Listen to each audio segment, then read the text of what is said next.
नमस्कार, आप देख रहे हैं आज तक। आपके साथ मैं हूं अंजना ओम कश्यप। चुनाव दर चुनाव हिंदुस्तान में घमासान के बीच एक शख्सियत और उनकी पॉलिटिक्स के इर्द गिर्द खूब चर्चा होती है।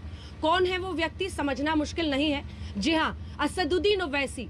बिहार की धमक के बाद पश्चिम बंगाल में चुनावी एंट्री पर जितनी चर्चाएं हो रही हैं या फिर लगातार होती रही हैं, उसमें चौथे दौर के मतदान के बाद परिस्थितियां क्या है और क्या उनकी नजर में है, बंगाल में क्या हासिल करना चाहते हैं। आज इलेक्शन एक्सप्रेस पर आज तक के खास मेहमान असदुद्दीन ओवैसी जी, AIMIM चीफ हमारे साथ हैं। ओवैसी साहब, 294 में से 7 सीटों पर लड़कर आपकी निगाहें कहाँ हैं और निशाना कहाँ है? नहीं, 6 सीट पर लड़ रहा हूँ, तो ऐसा नहीं कहीं पे निगाहें कहीं पे निशाना हमारे 7 सीट पर ही है और शुरुआत है। और हमको यकीन है कि बंगाल में हमारे लिए, हमारी पार्टी के लिए एक बहुत बड़ा स्पेस है, यहाँ पर बहुत बड़ा वैक्यूम पैदा होने वाला है। और इसीलिए हमको लगता है कि हम लोग अभी से तैयारी कर रहे हैं और जहाँ जहाँ हम जा रहे हैं अपनी पार्टी को स्ट्रेंथन कर रहे हैं। तो निशाने पे मोदी भी है और ममता बनर्जी भी हैं। सबसे लड़िएगा? हाँ बिल्कुल, क्यों नहीं लड़ेंगे। क्यों? लड़ना ही तो आता है हमको। हाँ। समझौता करना आता ही नहीं है, तो लड़ेंगे। तो सेक्युलर पार्टियां तो मिलती तो अच्छा होता ना। अब तो वही फिर सवाल पूछा जाएगा, सर आपने मुस्लिम वोट को बांटने के लिए यहाँ पर आप आए हैं। देखिए, अब सेक्युलर पार्टी जो है मुझे अछूत समझती हैं, तो इससे मैं उनके ओपिनियन को चेंज नहीं कर सकता। सेक्युलर पार्टी ये समझती हैं कि अगर मुझे हाथ लगाएंगे या मेरे करीब भी आएंगे तो उनको लगता है कि वो जो मेजॉरिटी कम्युनिटी का वोट उनसे भाग जाएगा। मौजूदा जो पॉलिटिक्स हो रही है, राजनीति, उसमें यही सब पार्टी से दिखाने की कोशिश कर रहे हैं कि सबसे बड़ा हिंदू कौन है। तो यही असल झगड़ा है। और जब ये माहौल बन चुका है तो फिर कौन, यार हाल असदुद्दीन ओवैसी की पार्टी को छोड़िए, अब तो इलेक्शंस में आप तो कहीं पर मुस्लिम वर्ड नहीं सुनते, आप माइनॉरिटी वर्ड नहीं सुनते। तो मैं कहाँ, मैं तो बहुत दूर हूँ, कोसों मील दूर हूँ। आपको तो सूट करता है ना सर। फिर आप बोलते हैं ना मैं शांडिल्य हूँ, ना मैं जनेऊधारी हूँ, तो मैं कहाँ जाऊँ। तो आपकी पॉलिटिक्स को तो ये सूट करता है। ये तो सही है ना कि देखिए, ममता बनर्जी को आज अपने उम्र के हिस्से में इस इलेक्शन के दौरान में इनको जनता को बताना पड़ रहा है कि वो हिंदू ब्राह्मण है और उनका गोत्रा शांडिल्या है। आप अलायंस की बात कर रहे हैं, मैं तो वर्ना सिस्टम में आता नहीं हूँ, ना ये 22% दलित आते हैं बंगाल के। कहाँ अलायंस करेंगे? इसीलिए अगर आप ये कह रहे हैं कि भाई मैं हिंदू ब्राह्मण हूँ और मैं ऊपर हूँ और तुम लोग तो आते भी नहीं हो, तो मतलब क्या है कि आप गुलामी करते रहो। तो यही तो है ना कि आप देखिए कि ये कंसिस्टेंटली हो रहा है। तमिलनाडु में मैंने कहा था कि तमिलनाडु में DMK ने कह दिया कि हम उन लोगों को काशी, मथुरा, जो दीगर मंदिर यात्रा पे जाएंगे, उनको 25,000 से 1 लाख देंगे। हम 1,000 करोड़ रुपये द्रविडियन जो मंदिर है उसको रिवाइव करने के लिए देंगे। मेरे को आज भी समझ में नहीं आया कि वो सरजमीन जो अन्नादुराई और पेरियार की सरजमीन मानी जाती है, वहां पर ये हो रहा है। बंगाल में ये चंडी पात पड़ती है। लेकिन उनको इलेक्शन कमीशन का नोटिस किस लिए मिला, ममता दी को? नहीं, इनको इलेक्शन कमीशन, उन्होंने बोला कि मुस्लिमों एक हो जाओ एक साथ आके, तो उनके लिए तो वो देखिए अब 24 घंटे के लिए वो प्रचार नहीं कर पाएंगे। नहीं, ठीक है, उनका ये बोलना, उनकी ये मजबूरी थी, उनको ये बोलना जरूरी था। वो मेरा ऑब्जेक्शन इस बात पर है कि ममता बनर्जी को बोलना चाहिए था कि भाई हिंदू ब्राह्मण भी एक हो जाए, ये जिसका गोत्रा शांडिल्या है वो भी एक हो जाए। उनको बोलना चाहिए था ना भाई। आप वो नहीं बोलते, आप बोलकर क्या डर दिखा रहे हैं NPR NRC का। यही तो इनकी परेशानी है। और ममता बनर्जी ने अपने जो रिपोर्ट कार्ड में कहीं पर भी ये नहीं बताया कि बंगाल के माइनॉरिटीज और मुसलमानों के लिए उन्होंने क्या किया। हम ये चैलेंज कर रहे हैं कि एम्पेरिकल डेटा इनका है जहां पर उन्होंने कुछ नहीं किया सिवाय इसके कि सिर्फ सर पे ओढ़नी ओढ़ लिए, अल्लाह अकबर कह दिए। अरे तो कलमा भी पढ़ रही हैं वो। अरे भाई, हम क्या कोई नौटंकी कंपनी के मुलाजिम है कि आप एक्टर को देखकर थालियां मारते रहेंगे? क्या है ये बताइए। यही हाल आप करके रख दिया हमारा। तो इसलिए हमारा इन पे स्ट्रांग ऑब्जेक्शन है।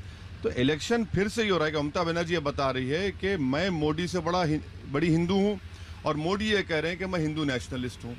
तो अब आप बताइए, अगर ये ऐसा ही चलता रहेगा ना भारत में, तो एक दिन जरूर आएगा इस मुल्क में जब इजराइल की तरह यहाँ पर हर पार्टी सिर्फ मेजॉरिटी कम्युनिटी वोट्स के लिए लड़ती रहेगी। सब खत्म हो जाएगा। ये दिन आने जरूर जल्दी आएगा। देखना। ओवैसी जी भी तो इसी लोकतंत्र का हिस्सा है ना। आप लड़ रहे हैं ना, आप कौन सी सीटों पर लड़ रहे हैं सर? देखिए, हम उन सीटों पर लड़ रहे हैं जहां पर आसनसोल, बताइए, आपका इशारा किस तरह समझ गया मैं।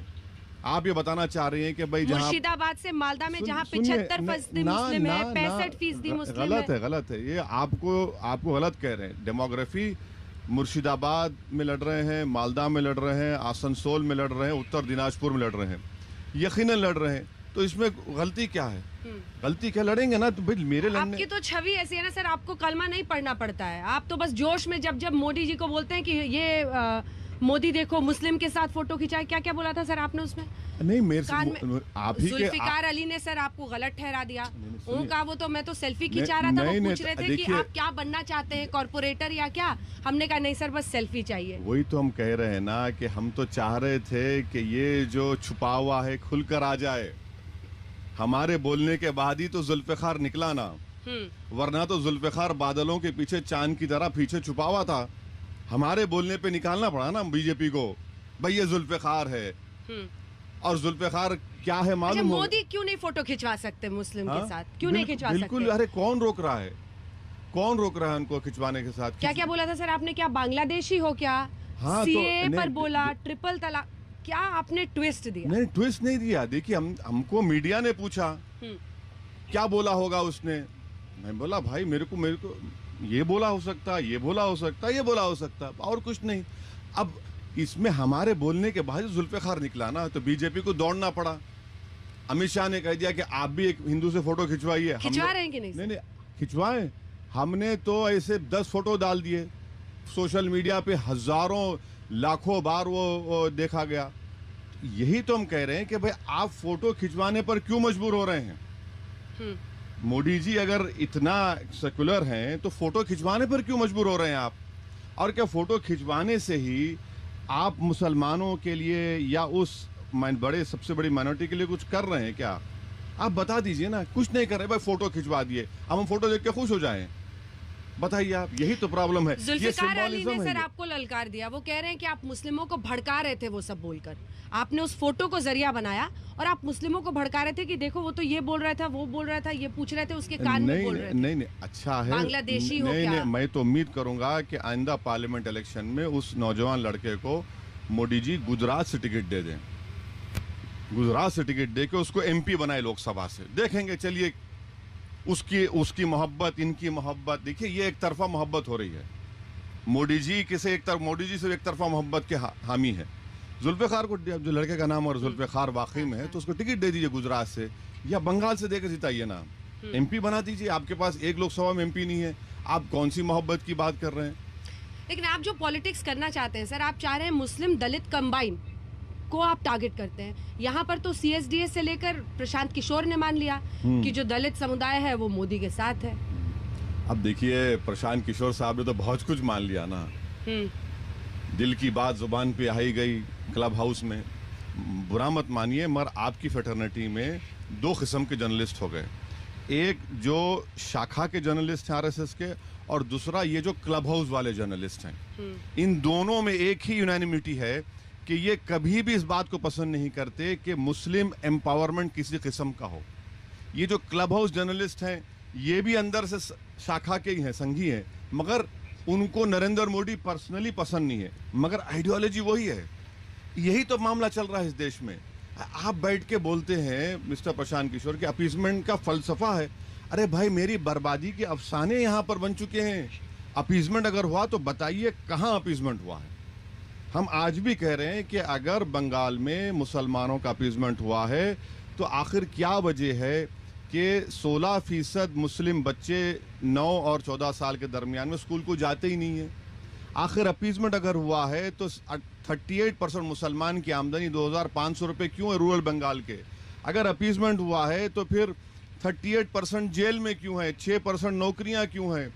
अगर अपीजमेंट हुआ है तो फिर ड्रेनेज लाइन, पानी की लाइन क्यों नहीं है? अगर अपीजमेंट हुआ है तो आज भी मालदा मुशीराबाद में आर्सेनिक पानी पिया जाता है, इतना ज़्यादा कि जो WHO के गाइडलाइन से 3000 बढ़ के कौन सा अपीजमेंट हुआ है? क्योंकि वोट बैंक बना ना, एक पूरे समुदाय को वोट बैंक बनाया गया। नहीं, सर मेरा सवाल तो पूरा सुनिए। नहीं, आप नहीं, मैं ये सवाल सुन के कान पक चुके हैं मैडम।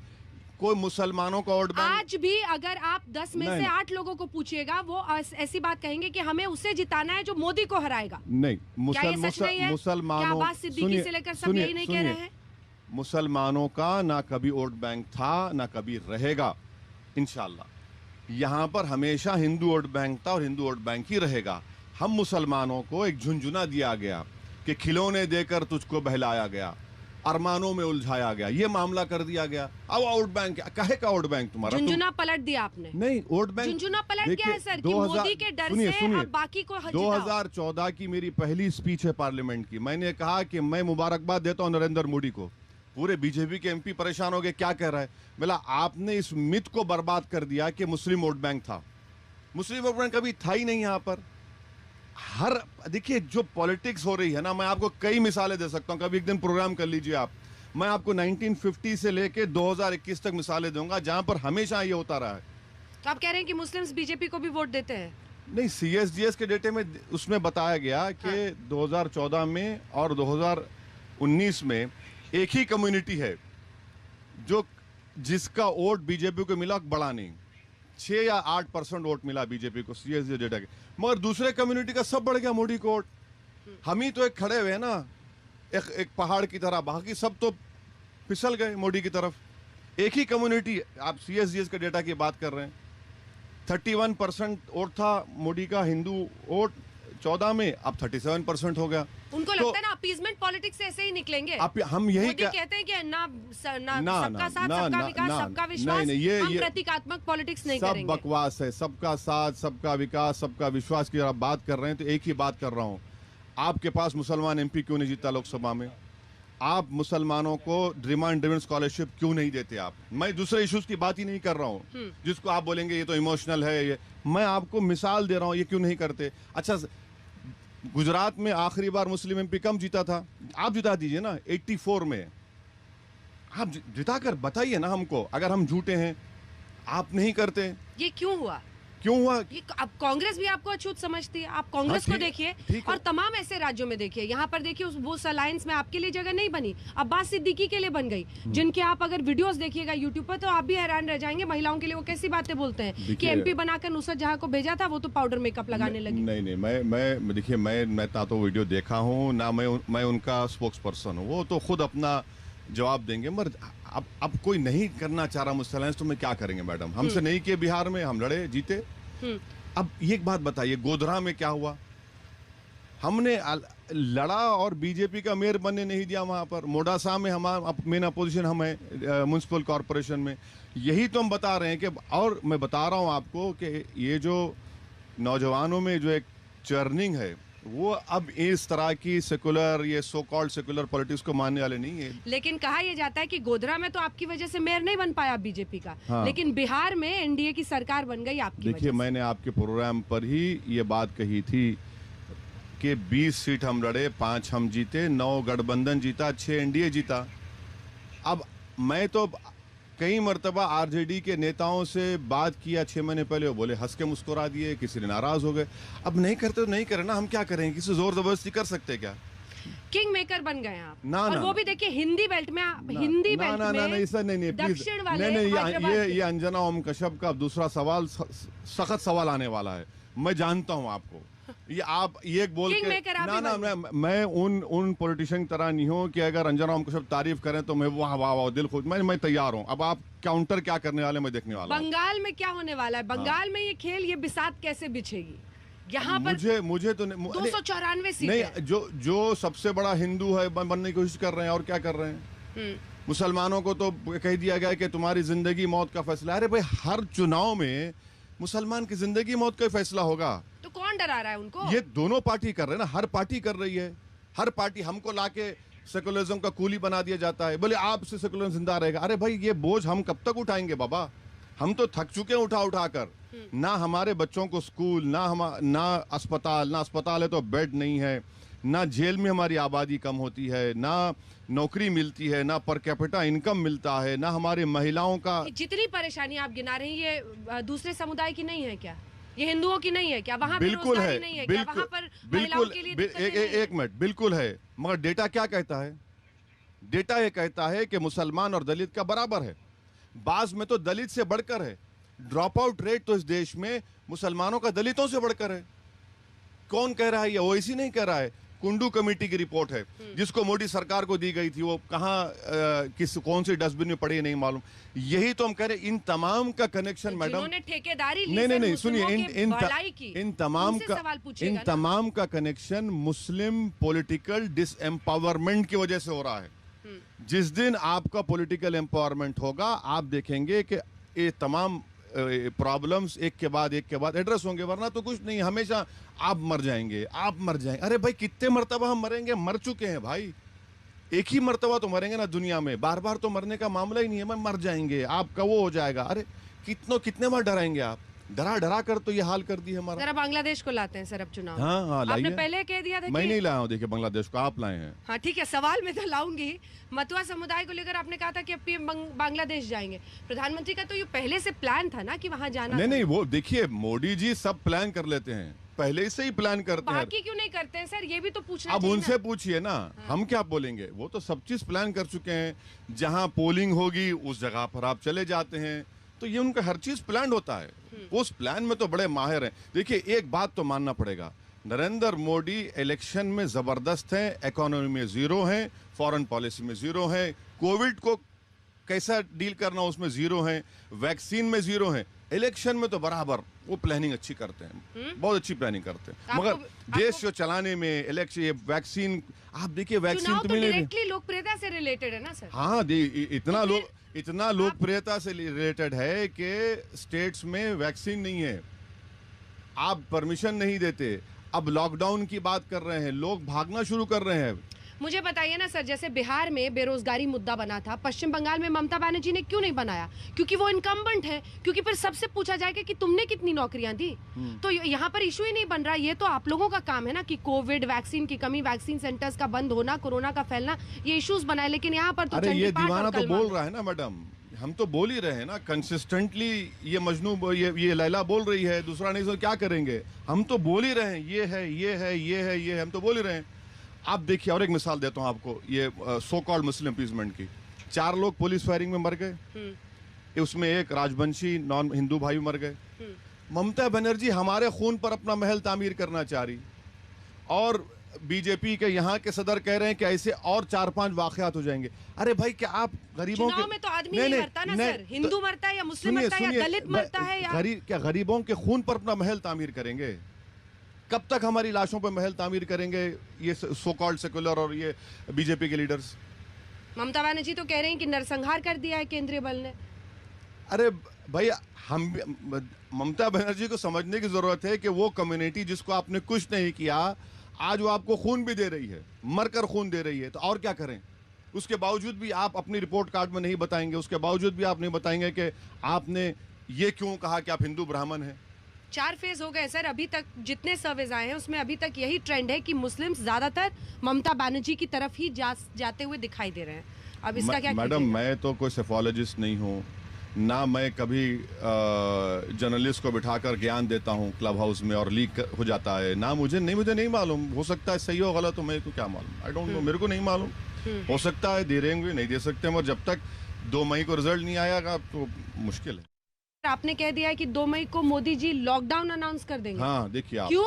अब आप अभी नहीं कर पाएंगे ना, अभी करेंगे तो फिर वो चुनाव है, बंगाल का चुनाव है, तो उनको तो चुनाव जीतना है। उन्होंने तो राज्यों पर छोड़ दिया है। कहा कि राज्यों पर लॉकडाउन राज्यों पर छोड़े हैं, झूठ बोल रहे हैं।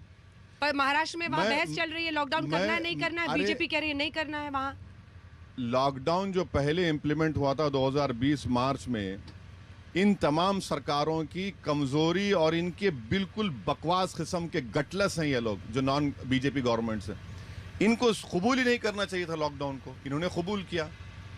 आप law and order state subject है, दिल्ली में बैठकर कैसा प्राइम मिनिस्टर बोलेंगे लॉकडाउन करो? स्टेट सब्जेक्ट है, उन्होंने उसको कर दिया, ऑर्डर दिया। अभी भी हम कह रहे हैं कि लॉकडाउन हर स्टेट को अपने लिहाज से कबूल करना चाहिए, नहीं करना चाहिए। देखिए, लॉकडाउन आप करेंगे ना, मेरा प्रैक्टिकल एक्सपीरियंस ये है कि गरीब तो या तो कोविड से मरेगा या लॉकडाउन से डेफिनेटली मर जाएगा, बुरी तरह मरेगा। अरे भाई, जो लोग दिन में कमा कर खाना खाते हैं, कितने लोग हैं इस देश में? सबसे बड़ा मेजोरिटी वही है। वही लोग तोड़ डालते हैं, वही लोग तो सभाओं में आके थालियां बजाते हैं। आज उनको आप लॉकडाउन करेंगे, आप देंगे पैसा उन लोगों को? कौन सा लॉकडाउन? ना तो आप हॉस्पिटल्स को आपने 8 महीने में कुछ वहां पर वैक्सीनेशन का कुछ किया, सिर्फ 2 वैक्सीनेशन, कोविशील्ड और कोवैक्सीन। दूसरों को क्यों नहीं किया आपने? यही तो परेशानी है। मोदी जी इलेक्शन में माहिर हैं, इन तमाम चीजों से उनको समझ में नहीं आता कोई चीज। ये लेकिन देश तो इलेक्शन मोड में ही चलता रहेगा। अब इसके बाद यूपी आ जाएगा, महाराष्ट्र आ जाएगा। यूपी में भी आप खूब सक्रिय होंगे, महाराष्ट्र तो है। नहीं, इलेक्शन लड़ेंगे ना मैडम। मैं तो शुरुआत में आपसे कहा कि मुझे लड़ना आता है, मुझे सरेंडर होना नहीं आता। मैं सरेंडर नहीं होऊंगा, मैं पीठ नहीं दिखाऊं, लड़ता रहूंगा। जितना ताकत, इज्जत, दौलत जो भी अल्लाह ने दी है, लड़ेंगे हम। क्यों नहीं लड़ेंगे? लड़ना चाहिए ना, यही तो वक्त है लड़ने का। अगर आज हम नहीं लड़ेंगे तो फिर हिस्ट्री में लोग बोलेंगे अरे भाई ये तो सब बिक चुके थे, सब हथियार डाल दिए थे, हम तो लड़ रहे हैं। चलिए, अब आखिरी के 2-3 सवाल मैं आपके इसी लड़ाई वाले मोड पर पूछना चाहती हूँ। आपने कहा कि इस देश में अब हिंदू मेजॉरिटेरियन पॉलिटिक्स चल पड़ी है। हर पार्टी वही कर रही है, चाहे वो जनेऊधारी हो, चाहे चंडी पाठ हो, चाहे उसकी नौबत आ रही हो। लेकिन अभी भी जब आप देखते हैं तो महाराष्ट्र में जैसे उद्धव ठाकरे की सरकार है, वहां पर है, क्या आपको लगता है कि एंटी मोदी फ्रंट, जिसको बार बार ममता भी कोशिश करती है इकट्ठा करने की, एंटी मोदी फ्रंट की बात कर रहे हैं आप? हाँ। क्या मजाक कर रही हैं आप? वो उद्धव ठाकरे जो कांग्रेस ने उसको अपना लिया, उसको सर्टिफिकेट दे दिया लिख करके, ये बेटा रख लीजिए, सेकुलर हो तुम। वो उद्धव ठाकरे महाराष्ट्र की विधानसभा में खड़े होकर कहता है कि हमको फख्र है कि हमने बाबरी मस्जिद को शहीद किया। कोई फ्रंट बनेगा मैडम? वही तो मैं कह रहा हूं ना, कौन सा फ्रंट बनेगा? कहां का फ्रंट बनेगा? और वो फ्रंट बनेगा तो फिर उसमें मुसलमानों से कहा जा रहा है कि भाई साहब, भाइयों बहनों, आपका सिंबोलिज्म भी नहीं होगा, आपका सिंबोलिज्म भी नहीं होगा। आप सिर्फ गुलामी करते रहिए। तो अच्छी बात है ना सर, सिंबोलिज्म खत्म होना चाहिए ना। मैडम, अब ये देखिए, कब तक टोपी तिलक में वोटर को आप अरे मैडम, सिंबल यही तो आपने मुसलमानों को सिर्फ सिंबोलिज्म करके वोट बैंक दिखा दिया, जबकि था ही नहीं कभी वोट बैंक। आपने एक मुशायरा कर दिया, एक कव्वाली का प्रोग्राम कर दिया, किसी दरगाह का रोस हुआ तो आपने खड़े होकर चादर बिछा दी। अरे भाई, तुम दरगाह को, सुनिए, दरगाह को चादर बिछा रहे हो और उस गरीब मुसलमान के घर में बिछाने को चादर नहीं है। अच्छा, मोदी और ममता में जब आप देखते हैं आपको ज्यादा, अब तो आप कह रहे हैं कि सब कम्युनल हो गए ना। ममता बनर्जी भी आपको लग रहा है कि हाँ, वो धर्म की ये दीदी दीदी बोलती हो, दादा दादा बोलती हो, उतना ही है बस। बहुत बहुत धन्यवाद आपका ओवैसी जी, हमारे साथ आज तक पर आने के लिए, तमाम बातें करने बुलाने के लिए। तो ओवैसी जी ये कहते हुए कि यही उनका जो तरीका है, इसी के साथ वो आगे बढ़ेंगे और राजनीति में एक दिन वो भी आएगा जब 6 से लेकर 294 तक का सफर वो पूरा करेंगे। देश दुनिया की बाकी खबरों के लिए आप देखते रहिए आज तक। नमस्कार, मैं हूं अंजना ओम कश्यप। हमें उम्मीद है ये वीडियो आपको पसंद आया होगा। लेटेस्ट खबरों के लिए यूं ही देखते रहिए आज तक, और इस वीडियो के पसंद आने पर लाइक, शेयर एंड सब्सक्राइब करना ना भूलें।